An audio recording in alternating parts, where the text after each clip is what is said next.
Alrighty guys, we're back for Cerberus Encounter, and this is a Final Fantasy Standard brew, and I'm Red Cat. Let's briefly go over the deck, then hop right into some ranked, but first things first, we built this together over on the Twitch channel, and it's rotation proof for the upcoming rotation. Nice! We got all 4 Summon GF Cerberus, 4 mana, 3/3 enchantment creature Saga Dog. For the first chapter of the Saga, Surveil 1. For the second chapter, when you next cast an instant or sorcery spell this turn, copy it. You may choose new targets for the copy. And for the third chapter, when you next cast your instant or sorcery spell this turn, copy it twice. Of course, you may choose new targets for the copies. Cool stuff. What we're going to be pairing with Cerberus is Random Encounter.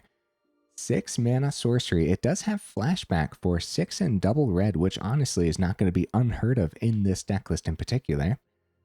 Shuffle your library, then mill 4 cards. Put each creature card milled this way onto the battlefield. They gain haste. At the beginning of the next end step, return those creatures to their owner's hands. That is pretty darn cool, especially if you can pull off copying it with Cerberus or copying it twice with that triple ability on the bottom. That's kind of the goal, right? So what else do we have paired with Cerberus and Random Encounter? Because Random Encounter, obviously you want a bunch of creatures, but with Cerberus you want a bunch of instants and sorceries. So we actually landed on Adventures and Omens. Grabby Giant making the cut as a 4 of. It has an adventure side, instant speed for just 1 and a red, create a treasure token, which is actually not terrible, right? We definitely got to do some rearranging because you're going to activate the adventure side first way more often than just playing it out as a 4 mana 4/3 giant, right?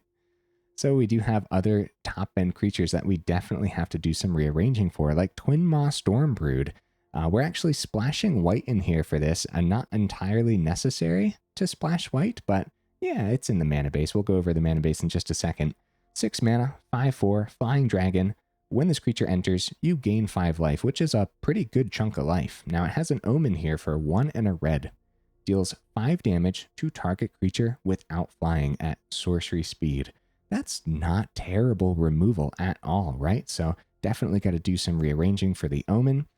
Now, also here on the top end, we have Spinewoods Armadillo. For 1 and a green, you can discard it, search your library for a basic land card or a desert card, reveal it, put it into your hand, then shuffle. You gain 3 life, which is a good chunk of life, isn't it? So again, got to do some rearranging. Now we do have more Omens and whatnot packed in. We have 4 Bloomvine Regent.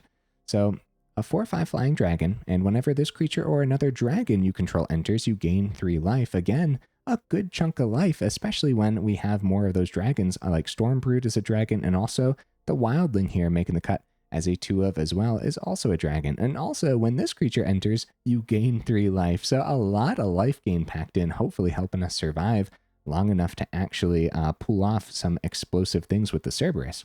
We do have to do some rearranging because the Omen on the Wildling is just 1 green mana, and the Bloomvine Regent is 3 mana for the Omen. Overlord also doing some rearranging because of the impending cost. We'll put that in the 3 mana spot, right?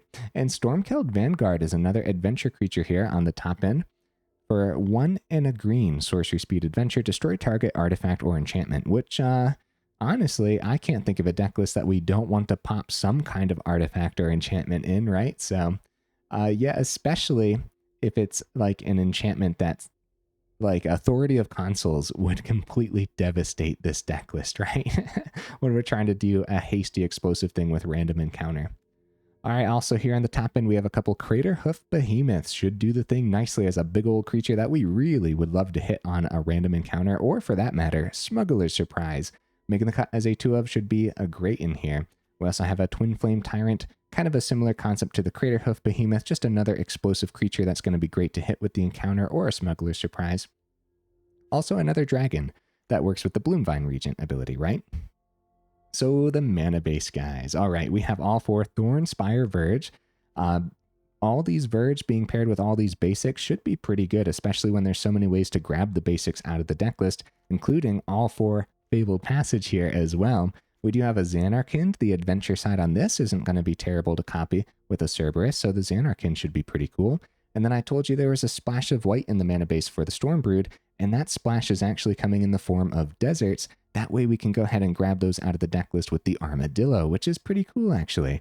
And more dueling packed in with more deserts, the Bristling Backwoods too. Okay, honorable mentions, nothing. I dropped them all.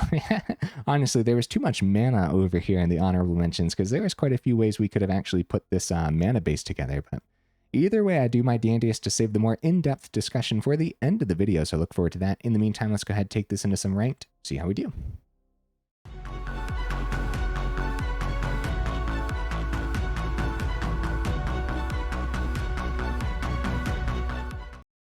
All right, we'll see if we can get right into that first game. In the meantime, what am I expecting from the build? It's going to be super janky, bro. It should be super janky, is what I should say. Oh, I like this first hand. This is good. Yeah. I mean, it could be pretty slow, but I mean, going first, that's great news. So, being a janky combo deck list, some of our best matches are probably going to be against control deck lists. Funny enough, right? Because they let us get into that late game, and then hopefully we can do an explosive thing that they can't counter in that scenario, or in that particular moment. Okay, Bastronaut is not great news, but it could have been worse. We'll go ahead and get the Bramble Familiar down. Really good draw. Alright, with Bloomvine Regent ramping us next turn. We see mana off the top. No, it should definitely be Regent first, right? Let's see what we draw, though. It's going to be a Fabled Passage. Maybe we do go Cerberus and then try to double down on the Omen. That's a good amount of extra ramp. Cerberus might block well here against goblins. 3-Tree City, looking pretty good for them right now. Okay. Yeah, let's take the risk, dude. Let's get the Cerberus down, see what we can get done. The Surveil should be pretty good. I don't know if I want the Grabby Giant draw next turn. If we do get to keep the Bramble Familiar around, I suppose we could get a treasure. Yeah, I don't know if we need that. We don't need that. I'm sending it. Yeah. Now, we do have enough forest in here for just a terrific copy on the Bloomvine Regent. But honestly, guys, maybe we just play Regent as a 4-5 to block these goblins. They get through with the Bastronaut. They generate an extra goblin with the Seer Slicer. Playing it slow here is pretty good for the opponent, for sure. As they get to establish a wider board state of goblins, and then maybe boost them for the next couple turns. With 3-Tree City and Amonkhet Raceway, okay, they do end up creating 3 red sources. They get a Howl Squad Heavy down, actually. Okay. That's definitely a problem, for sure. Because now, if they find their... No, they can miss their 4th. They have the 3-Tree City doing a really good job over here. They could just play Krinko. They don't need their 4th mana. 3-Tree City, Krinko, tap it. We're in danger. If we go... Well, first of all, I'll stick to the task, right? We'll get the Fabled Passage down. We'll do a little bit of deck thinning here. We're going to grab 4 forests on a Bloomvine Regent if that's what we end up doing for the turn. But I think I'm going to play the 4-5 instead. Go back up to 21, have a better block. The ramp would be great too. But just playing the Regent, maybe Cerberus actually sticks around too. After the Howl Squad Heavy play, I mean, we're in some serious danger, especially if the opponent does hit their top end here. They're also just 1 speed away from having max speed, and then Howl Squad Heavy will also be significant ramp for them, not just the 3-Tree City. Okay, 3-Tree City tapping for 5. I'm glad it's working for somebody. Honestly, I overlooked this for Goblin deck lists, but mainly because every time I've played with 3-Tree City, it kind of just chills on the board. But with Goblins, it makes a lot of sense. Good news here, guys. It was not a Krinko. Bad news here, guys. It was a ton of goblins. A ton of good goblins too. 3 Tree City now can tap for 9 mana next turn. Okay. Oh, they're waiting. They're waiting for the boost. Oh man, but opponent, what if my deck list has board wipes? We don't have board wipes, but what if we did? Twinmaw would be a really good draw because Twinflame Tyrant, kind of, right? I mean, it's a twin. That counts. With Twinflame Tyrant, it's too bad we weren't poking through a little bit of extra damage here and there because, you know, Bloomvine Regent swinging in the air for an extra 8, or for 8 total.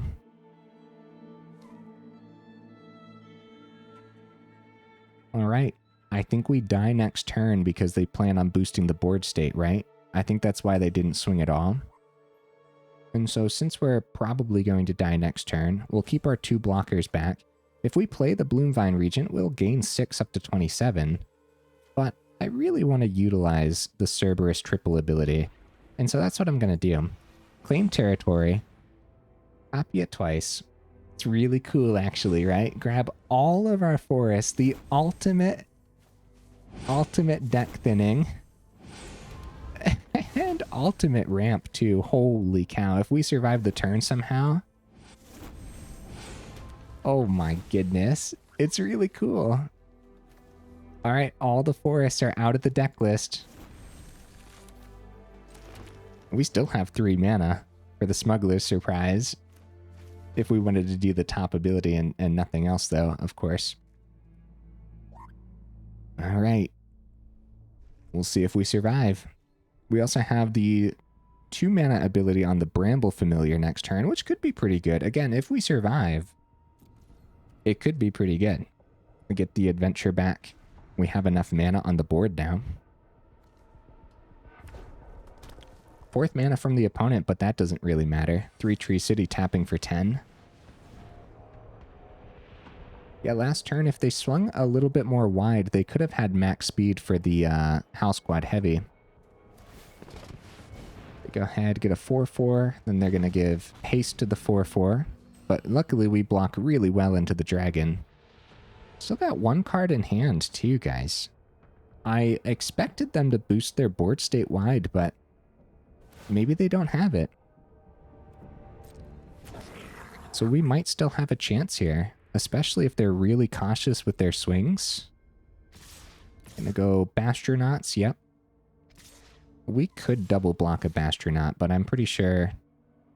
Also, they didn't give haste to the flyer. I just now noticed that they didn't activate that. Swinging wide. These Bastronauts are gonna have double strike. Double blocking one of them doesn't seem great, does it? We should probably block wide. Especially if they're letting us block into the engineer.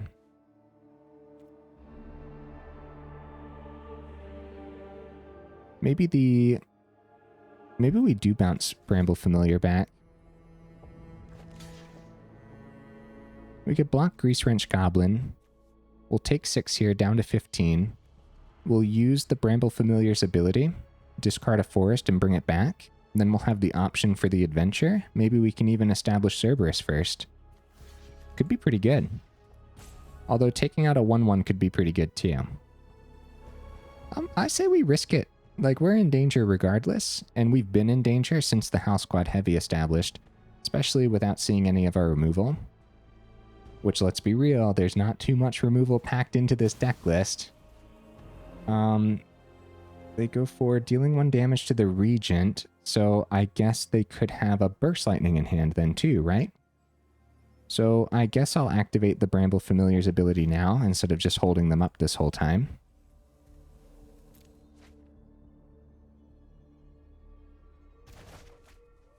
So Firebrand hits Regent, then Engineer does 2, and then Burst Lightning does 2. And that's a Burst Lightning that's not hitting our face. That was a worthwhile block. And also, really good swing opponent. They picked and chose the best ones to swing with for sure. They get another 1/1 from the Sear Slicer Goblin, providing them a seemingly infinite amount of value here. this incredible wide board state with a near infinite amount of mana. They go ahead, they activate the Howl Squad Heavy ability. That's till the end of turn. Priest Wrench Goblin, get an extra counter. They have nothing to discard or trade out. Random encounter. All right, guys, now we're talking. The question is, how greedy do we want to be with the random encounter? If we're too greedy, we wait. If we wait too long, okay, hold on. Right, we have so much mana too. So Smuggler's Surprise is probably going to come down on the opponent's turn. Cerberus doesn't have power 4 or greater, and Twinflame Tyrant doesn't either. So if we played those two, we won't have the bottom ability on Surprise. I apologize, opponent. I'm thinking, buddy. But if they top deck a way to boost the board state wide, oh, double strike on the Bastronauts too.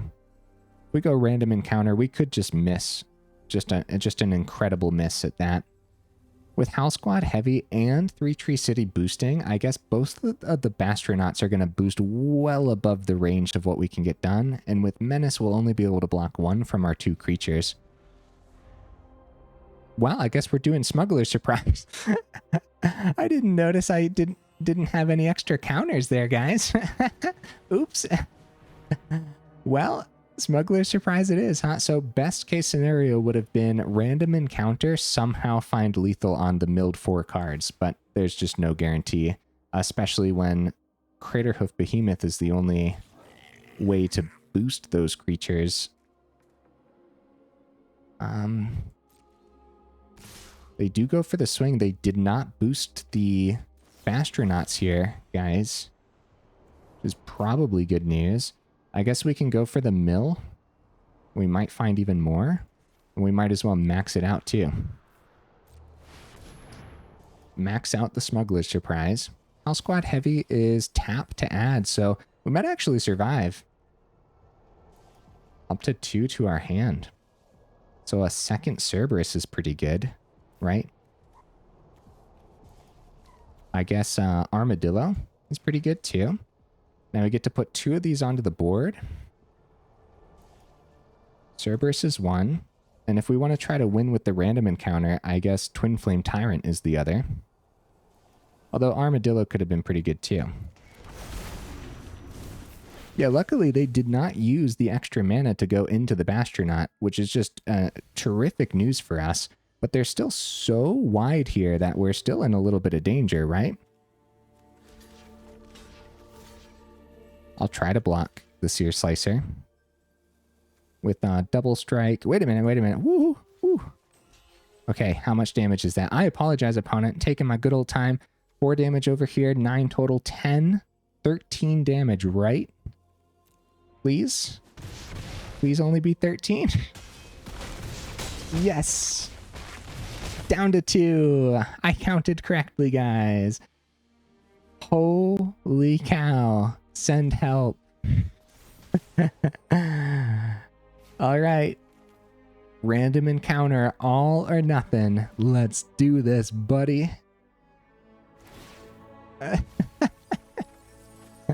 Random encounter milled. Bloomvine Regent is all we hit off the first. More. We need more. Yes, look at that. Wow, look at all that life gain too.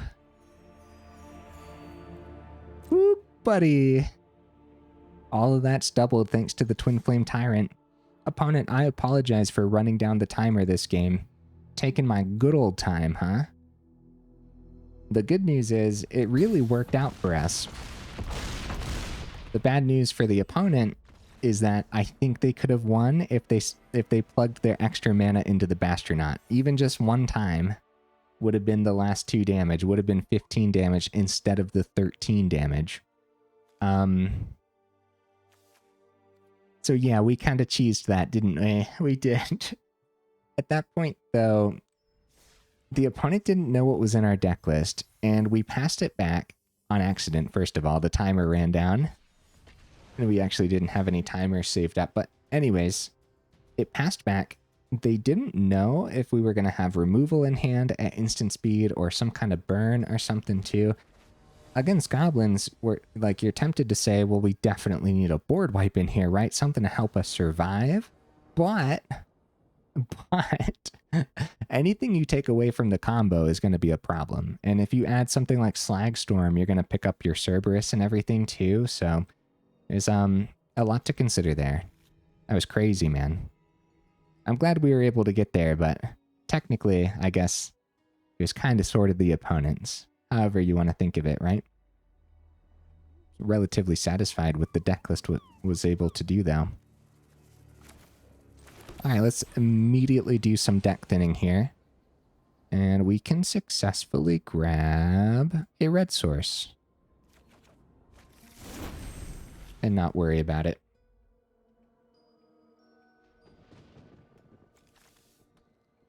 Honestly, yeah, turn 2 bluffs is fine. Turn 3 Bloomvine Regent maybe lands. If it doesn't, getting early counter spells out of the opponent's hand could be pretty necessary, so that way they don't drop a counter on the random encounter when it comes time.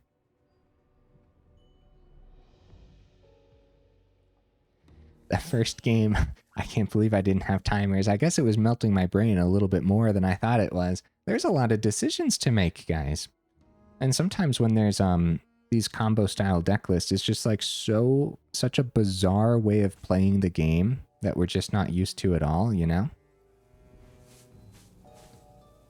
Now, with the VV sleeves and an island so far, do you guys suppose we're up against Izzet?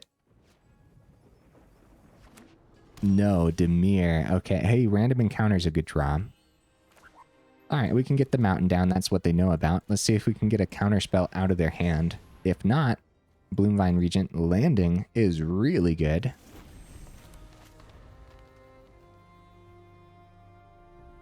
Now, we're one step closer to random encounter. Cerberus landing will be great, but against Dimir colors... Oh, Grixis colors, so it could be Grixis Wizards then.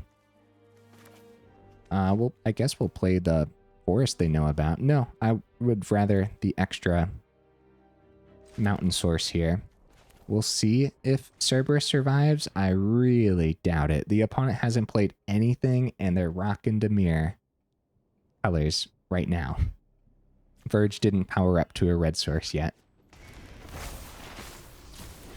But yes, against Grixis, we have to anticipate generic spot removal. Go for the throat. Still floating about until rotation. Bitter Triumph. Okay, let's see their discard. Oh, did they take the 3? They might have taken the 3 here. Oh, they did. Yeah, they're at 16 now. Verge, there's their red source. All right. Well, we have Smuggler's Surprise for a Vanguard and a Grabby Giant, but that doesn't seem the greatest. Running into a counterspell with the encounter would be really bad news, but it's probably not an exile counterspell. This is still worthwhile, especially since we might be able to win, depending on the mill, right? Wow. Wow. Holy cow. Opponent, you got some spot removal, buddy?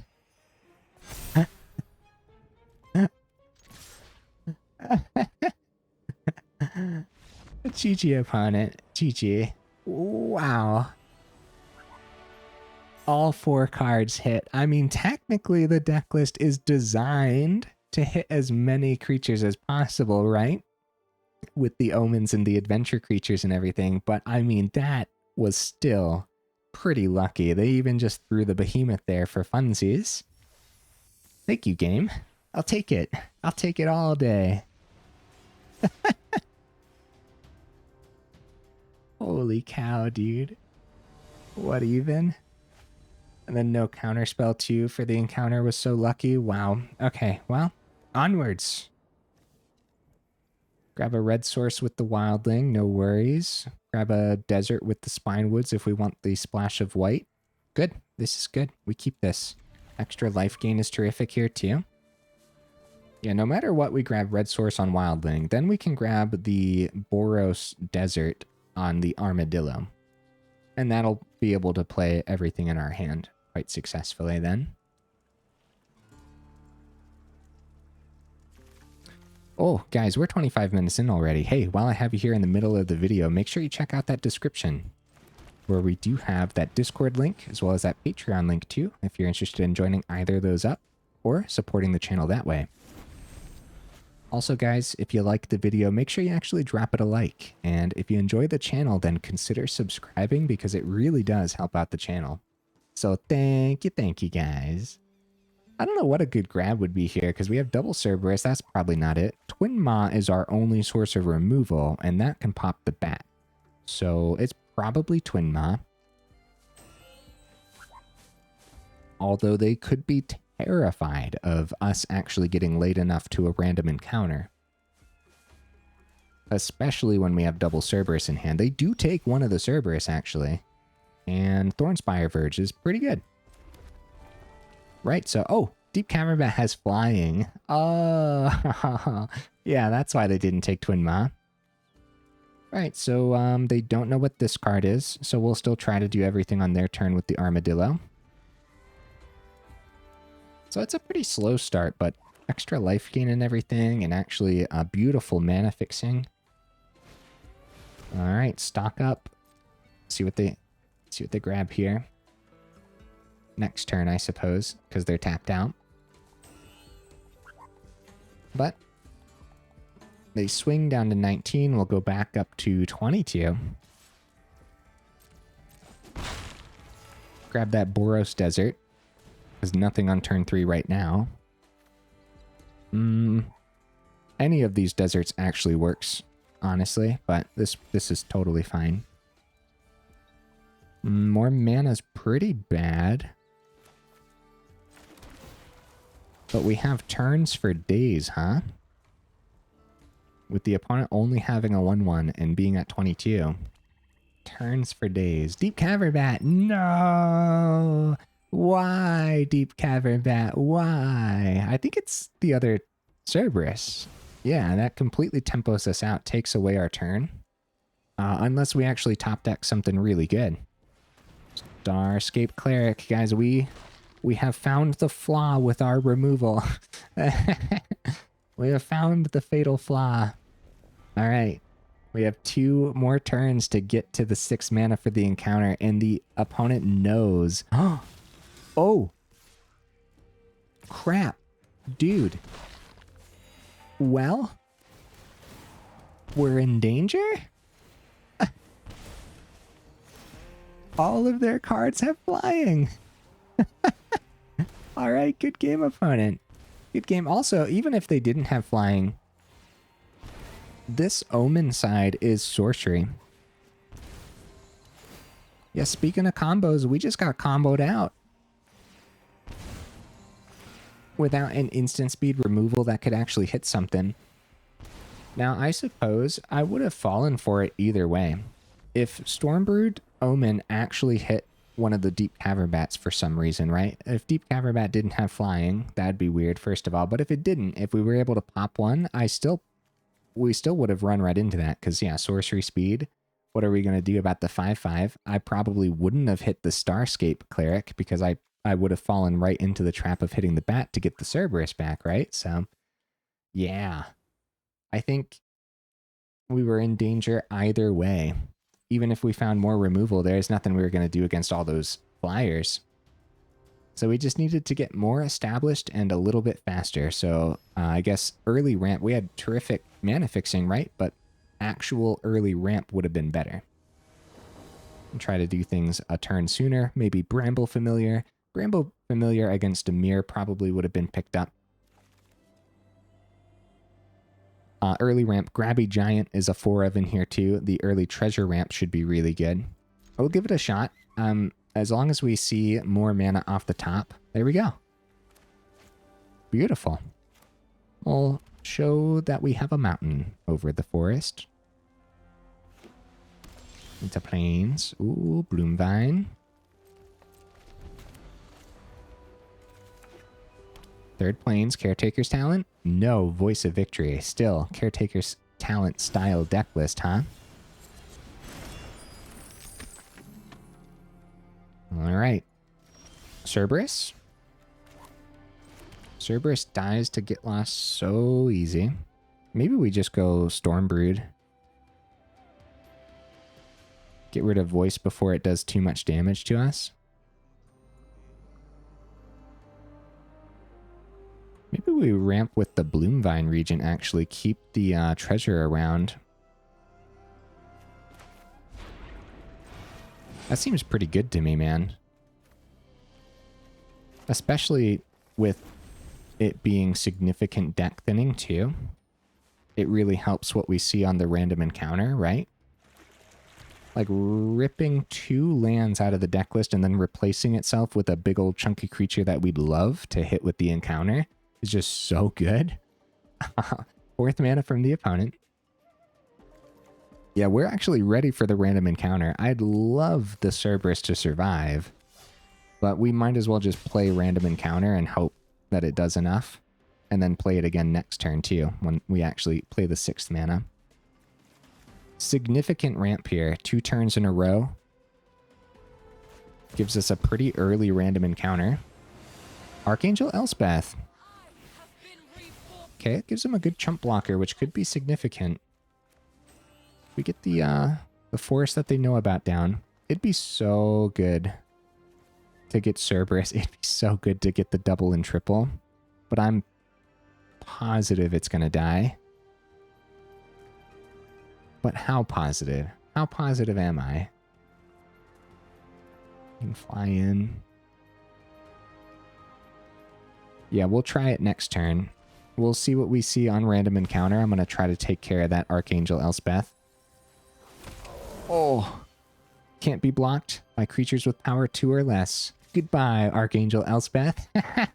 It worked, guys. It worked. Mission accomplished. Bouncing back to hand gives us access to the adventure side if they are the style of deck list that plays Caretaker's Talent. Stormkeld Vanguard is really good. And guess what? They are a deck list that plays Caretaker's Talent. I bet any money it's in there. Okay, not any money, but it's in there, bro. Definitely.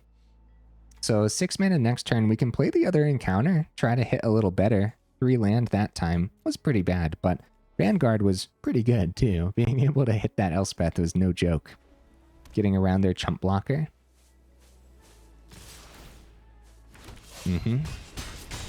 Down to 13, 5 mana.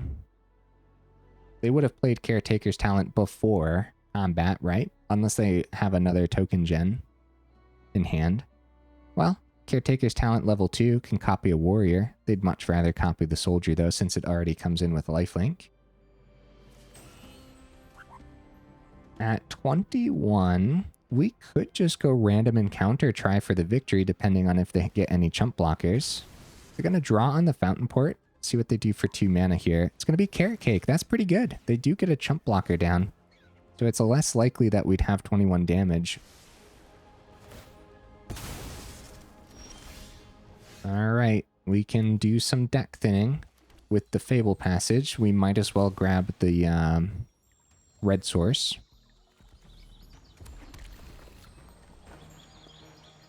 Maybe we do just play Cerberus, opt the Voice of Victory for the turn. We played a little slow to try to do what the deck list is trying to do. That makes a lot of sense to me. So we want to start with the Surveil. Oh, never mind. Never mind. Ending with the Surveil. Yeah, ending with the Surveil makes more sense if we were doing the Omen. Okay, that's my bad, guys, but I want to keep Bloomvine Regent in the deck list either way. Alright, and then we shuffle them all back in. But yeah, we could have started with that, then Surveilled, and decided to keep one or the other, right? So, that's my bad. See if Cerberus survives, because doubling the random encounter would be so good. And also, we do have 8 total mana here. Not on the board yet, but when it comes time to flash back the encounter... No, my Cerberus! Why, opponent? And no one was surprised. I'm sorry, guys. Cerberus number 2 off the top. Right? Totally, totally. Or maybe we could have found Cerberus number 2 if I actually would have shuffled the Omen in, then surveilled. So all that's very noteworthy. With random encounter, they're actually considering keeping these back as blockers, I bet. Because they don't know when we're going to see the second one. They do swing. Let's see if they tap out here. They go back up to 22. They don't tap out. So just some extra removal could be enough to stop the random encounter. But an onslaught of random encounters every single turn for the next 3 turns should be pretty darn good. Wow, look at that. Oh, buddy. That's a chunk of creatures, dude. Yeah, we don't need more land. That's pretty good. Too bad we didn't see a Twinflame. So all these come to our hand, guys, which is crazy business. Carrot Cake, they go up to 25, and they get an extra chump blocker down.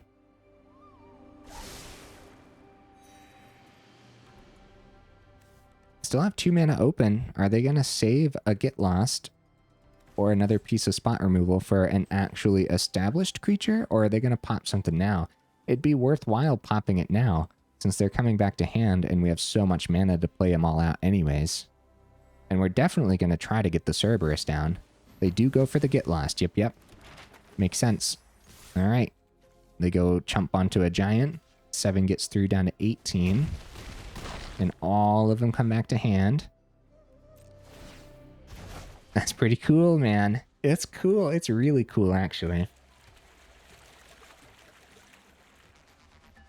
Anyone's game for sure.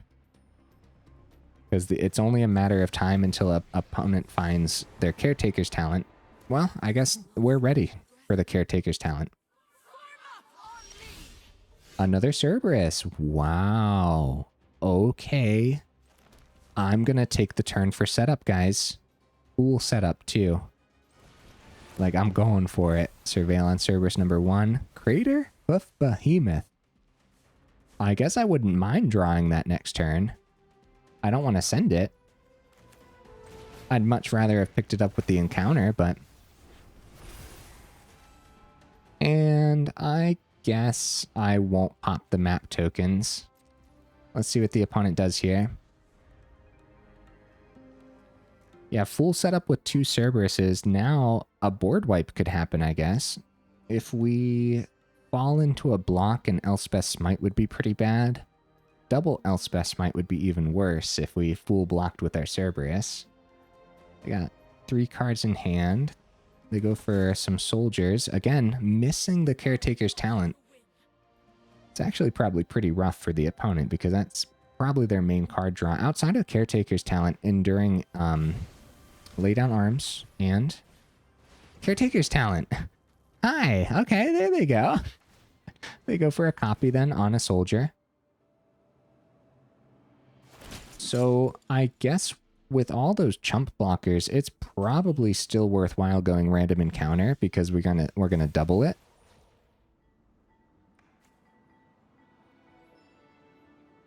Just of course the trample on the Behemoth is much better, but we could find Behemoth number 2. Yep, it's worth it, dude. Double the random encounter. Another random encounter to the grave. 2 armadillos. What else do we got? Ooh. Another Cerberus. Oh, man. I guess we'll keep the Overlord of the Hauntwoods on top, right? I guess. We can reveal Overlord. This is Reach and Ward. Go like this, right? So we can get the Archangel down to 2. Many chump blockers remaining on the opponent's board state here. I guess we could have swung base, but I think that, okay, they do have an Elspeth Smite too, guys, so they could have had a pretty good swing last turn, because I would have fallen for it. I think I would have blocked. They go back up to 21. We have so much value, though. But they do have Caretaker's Talent established now, which means they can do an equal amount of value pretty successfully. If I would have taken the turn, I don't know. I don't know about the Stormkeld, right? I think we still did the best thing. We can do that. Spinewoods Armadillo. Probably both Grabby Giants keep the other two Armadillos around, right? Probably. If it ever comes down to just having bigger creatures on the board. And we have another Grabby Giant over here too. No, I'm going to keep one. 2 Armadillos. 1 Grabby Giant. And keep the Wildling and everything for sure. Yeah, dude. It's like I said, anyone's game. For real. Especially since they popped the Cerberus that was actually established on the board. That's pretty bad news. Get some card draw on the talent. Luckily, it's only once per turn. Go for the swing, back up to 22. They get some card draw on the Fountain Port too if they want. More mana is probably not what they wanted to see. So we could go random encounter, but I think now's the turn to establish things. Summon Cerberus. We still have 5 mana open. Probably our Flying Wildling is what we go for. No, actually. We should pop that Caretaker's Talent no matter what. We'll only have 3 mana then. So maybe I'll go Bramble Familiar.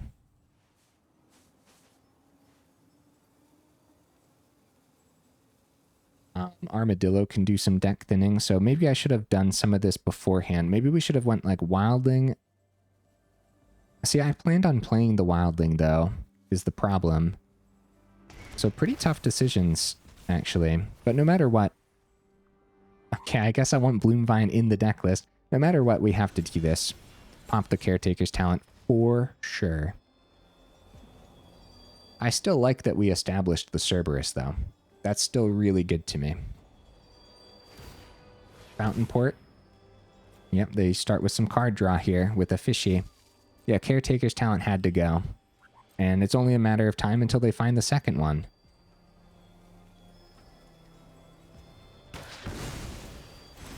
Establishing more creatures seems worthwhile to me.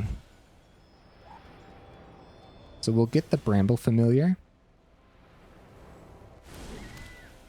Especially since Behemoth is in hand, huh? Alright.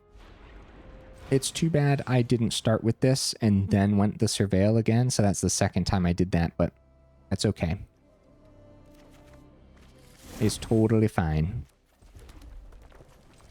See about boosting the Cerberus above Elspeth's Smite range or something in case we actually need to block, or when we swing with it too. More mana too.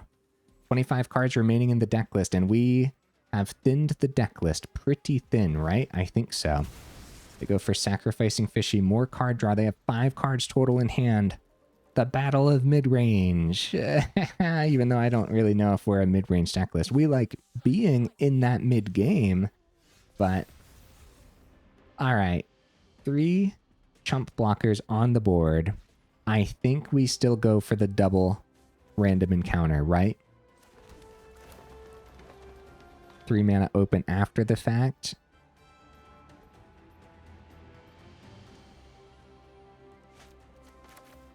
We can put the Stormbrood back in the deck list. Take out one of their chump blockers. Except that's what gets doubled, right? Yeah. Oops. Okay, wait. 2 chump blockers taken out of the equation, though. I mean, that's not bad, right? There's just no guarantee that the Cerberus is going to stick around to triple the encounter. Still, though, going the encounter route is still pretty good, and we still have enough mana for a Behemoth, too? Maybe it is just Behemoth for the turn, actually. Yeah, maybe it is. See, I'm all over the place because I don't know what the best thing to play at any given time is, because we just don't know what kind of removal is in the opponent's hand. We're gonna do our best. The thing that they want to protect is Archangel. So we swing at face. and we say whatever surprise they have, Behemoth can probably take care of the Archangel Elspeth.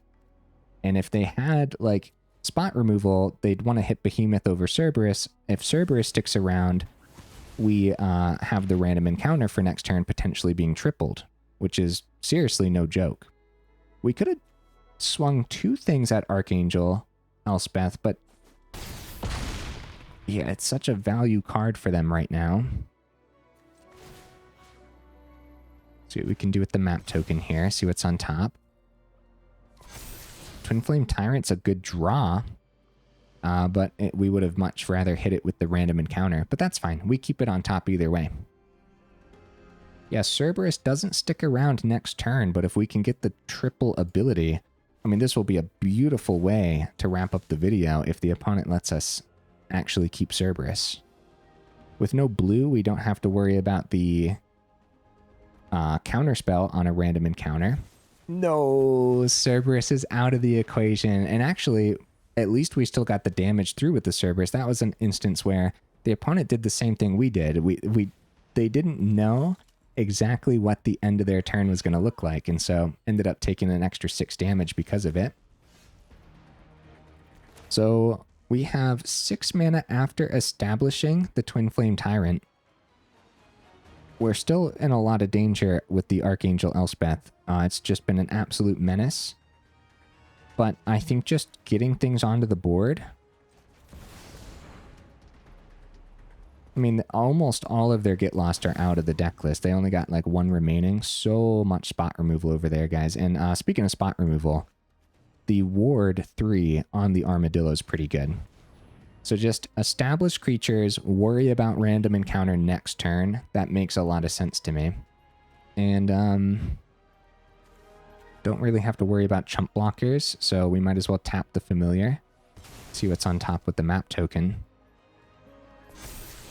A Twinmaw Stormbrood we have everywhere if we need to cast it. I don't mind keeping that.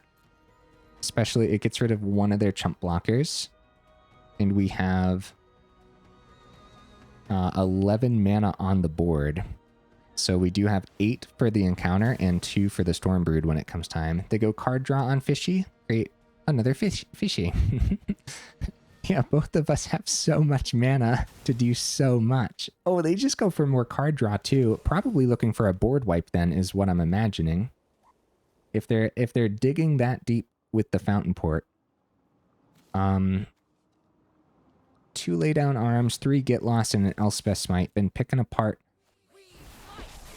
Oh, they start with the plus before the Stormslayer. They go -3 on the Stormslayer, so they could have had an extra token from the passive ability on the Stormslayer. Right, they're at 9, guys. So this time, without Cerberus on the board, we do take out 1 chump blocker. They're going to be able to generate a Fishy this turn too. So we really, really need to hit well on this encounter. With Stormslayer here, we're in so much danger to just like way too many chump blocks. They go for sacrificing instead of Fishy, which could be very, very risky for the opponent here. Let's see what we hit on the random encounter. Whoop, buddy. There we go. We found the other Behemoth. Thank goodness. Oh my goodness. Full swing at the opponent's face. They got 2 planes open.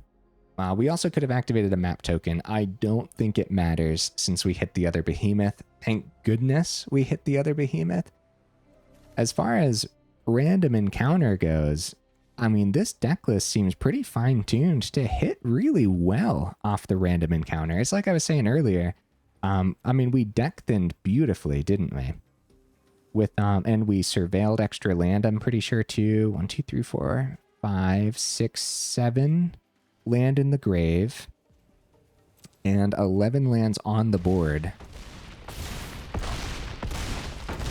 GG opponent. They even let the damage go through instead of just conceding. So that's how you know the opponent was an absolute champion.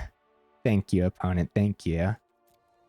I appreciate that. It's always really fun to see all the excess damage go through. And Unfortunately, most opponents don't let it happen. They concede before the damage flies. That was cool, man. It was really, really cool. Yeah, if we missed Behemoth, I think that seriously, the opponent could have started to turn around. And if we only hit like one creature on random encounter or something, yep, that was anyone's game for sure. Here's the deck list again, guys. Don't be fooled by the victories. This one's janky. Oh yeah. But it was a pretty fun version of jank, and being rotation proof for the upcoming rotation. Look at this. We even built it in alchemy. That's a good way to actually build it. If you want to go back to standard, you can do format legal like that, switch back to standard, and then you don't have to click through all the ones that are rotating since alchemy rotates early, right? So yeah, we're losing Dominaria United, Brothers War, All Will Be One, The Aftermath, and March of the Machine. I guess March of the Machine, The Aftermath too then, if I was reading it out correctly. Anyways, that's how you can then build it in standard to make sure whatever deck list you're building is not rotating. Also, if there was a card in here that was rotating, if we were in alchemy, then it would be glowing a bright red too to warn us that it can't be played in alchemy. But that's besides the point, guys. How about this deck list? Poor Cerberus, man. Big target on his back. Cerberus surviving is a tough time, especially surviving long enough to actually get to the triple ability, right? The double ability, yeah, that actually happened quite a bit today, didn't it? There's a lot of really neat things and really neat concepts in here. Opting for the Twinmaw Stormbrood as the removal can be a little sketchy if you're up against a deck list that has a lot of flyers. Some noteworthy things that this just doesn't hit. Demons, right? Now, even if it hit flyers, it doesn't hit the 6/6 flying demons, right? Those are just way too chunky. So that can be a little sketchy, but by the time the opponent gets to their 6/6 flying demons, hopefully you're also in that mid game, and hopefully you ramped pretty well, and now you're making them sweat with your jank, right? So that's kind of the concept, I suppose. Outside of that, it's pretty good early removal, especially when you really love that it slams itself back into the deck list. Again, being like a weird form of deck thinning. I don't even like deck optimization, because you don't really want to consider it thinning, but it kind of is. I don't know what to call it. Deck optimization, as you pack a big old chunky creature back into the deck list, you remove their things, and now you're one step closer to a random encounter, and you're one step closer to actually flipping a creature into the grave that you can actually bring back with the encounter. So that just seems really cool to me, man. Everything about this was really cool. Grabby Giant, probably good early ramp, I guess. I don't know. It kind of works out because, again, you want a chunky creature to hit off of the random encounter when it comes time, but you also want early ramp. So it makes sense. Bloomvine Regent especially makes sense, especially with Wildling and all the extra dragons too. Wildling, Stormbrood, Regent, and Twinflame Tyrant, all dragons in here, giving us a grand total of 11 dragons, which is pretty neat. Overlord being just excellent early ramp with the impending cost, but again, a chunky creature that you can hit on the encounter. Spinewoods Armadillo doing a lot of mana fixing, early life gain, being able to actually grab this splash of white if we ever need to use that for the Stormbrood, right? To actually cast the Stormbrood. And the double Behemoth felt about right. I would consider the third one, but I have no idea what I would end up dropping for the third one at all. Yeah, there's with Smuggler's Surprise, this isn't necessarily one that you want to double with the Cerberus, because you would need a lot of things in your hand. And so the best double on Cerberus, or triple, right, would be if you actually were able to use the top and middle ability all at once. So 8 total mana, double it, triple it, mill 4, grab 2, mill 4, grab 2, and then slam them all onto the board, right? So that could be good, but that is a lot of mana, as we saw today, but not going to be completely unheard of for the deck list, especially when you're ramping efficiently. It's really cool that Omen can get copied successfully. That's why 8 Forest makes a lot of sense. I really do like having the 3 deserts in here to be able to grab with the Spinewoods Armadillo. Honestly, there's something with deserts that I just feel like we're missing out on. You know what I mean? There's probably some really cool deserts deck list that could actually be pretty decent. Especially with Armadillo being such a powerful creature. Really like this card a lot. Neat. Really neat. Stormkeld Vanguard. Love it as a one of. Destroy target artifact or enchantment is so rarely going to miss for real guys. And when it does miss, oh well, you got a big old chunky creature and another one that you wouldn't mind hitting with the random encounter. I love that the random encounter has flashback 2 for 8 mana. Again, not going to be unheard of. It's a lot of mana, but it's not going to be unheard of in here. So much deck thinning packed in, and as you're deck thinning, it just increases your chances of seeing up to 4 creatures on the encounter. The fact that we saw 4 creatures, what, twice today on the encounter? That's crazy business, man. Maybe not twice. I might be wrong. Maybe one of those times I only saw 3 creatures. Still, that's a lot. That's a lot, right? So, woo. Enough rambling, huh? Wow. What do you guys think of the deck list? I think it's really cool. You might want to put it on the do not craft list, but that's just because it's so expensive and it should be jank. I would label this jank, right? But it felt relatively consistent too. As far as jank goes, relatively consistent. Yeah, why put it on the do not craft list? Well, Smuggler Surprise is rare, Familiar's rare, Cerberus is rare. We got some mythics in here with Overlord, Behemoth, Regent is rare. Here's some commons, guys. Grabby Giant's a common, Wildling's a common. Twinflame Tyrant is also a mythic. Random Encounters, just an uncommon. Oh, okay. Twinmaw, uncommon. Hey, not bad. Armadillo, uncommon. And Stormkeld, uncommon. Huh. You know what? Even a lot of the mana base with the deserts is common. And then, of course, Fabled Passage and Verge are rare, but at least you can play those in other builds too. And Zanarkand, for that matter, is a rare. But again, you can kind of pack that into some other builds. Not as bad as I thought. You know what? Maybe craft a little less based on your collection and then just be very cautious about rotation and adding cards that are actually going to be rotating here any day now. By the time this video goes up, we might be like a week away from rotation. Oh, maybe 2 weeks. I'm not 100% certain. Either way, keep your eye on that for sure. Okay, guys. Enough rambling. Definitely let me know what you thought of the deck list. If you made it this far into the video for real, y'all are champions. I super duper appreciate you. And I will see you in the next video.